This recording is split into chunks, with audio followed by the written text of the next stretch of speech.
বন্ধুরা, আজকে লাউ চিংড়ির রেসিপি নিয়ে এসেছি। ভালো লাগলে অবশ্যই আমার চ্যানেলটিকে সাবস্ক্রাইব করবে। প্রথমে কড়াইতে সর্ষের তেল দিয়ে দিলাম।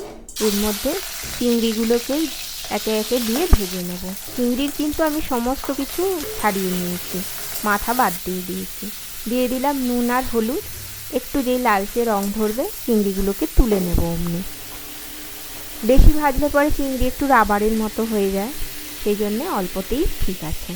আমি না এর মধ্যে একটুখানি আলু দিয়ে দিয়েছি, চৌকো চৌকো করে কেটে। আলু না দিলেও হয়, কিন্তু দিলে অন্যরকম একটু স্বাদটা হয়। যাই হোক, আলু ভেজে নিলাম, নিয়ে তুলে রাখলাম। এবারে ওই কড়াইয়ের মধ্যে আরেকটু তেল দিয়ে ফোড়ন দিয়ে দেব। ফোড়নে দিচ্ছি কালো জিরে আর কাঁচা লঙ্কা। আমরা এইটাই বরাবর ফোড়ন দিয়ে এসেছি। কেটে রাখা লাউগুলোকে এর মধ্যে এবারে দিয়ে দিলাম।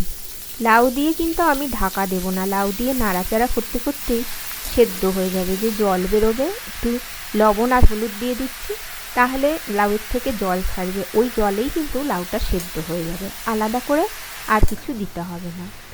মশলার মধ্যে শুধু একটু আদা বাটা দেব, এতেই কিন্তু খুব ভালো স্বাদ হয়।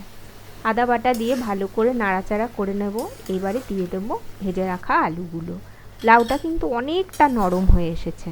ব্যাস, এবারে আলুটাও সেদ্ধ হয়ে গেছে। দিয়ে দিলাম ভেজে রাখা চিংড়িগুলো। চিংড়ি দিয়ে আর বেশিক্ষণ সময় লাগবে না, নাড়াচাড়া করতে করতেই সব হয়ে গেল। একটু একটু জল রাখবো, কারণ এটা ভাতের সাথে খাবো তো। উপর থেকে ধনে পাতা কুচি ছড়িয়ে দিলাম। ব্যাস, রেডি হয়ে গেল আজকের লাউ চিংড়ি। নামিয়ে নিলাম। দেখো কেমন হয়েছে। যদি ভালো লাগে অবশ্যই কিন্তু আমার চ্যানেলটিকে লাইক করো, সাবস্ক্রাইব করো। চলি, টাটা।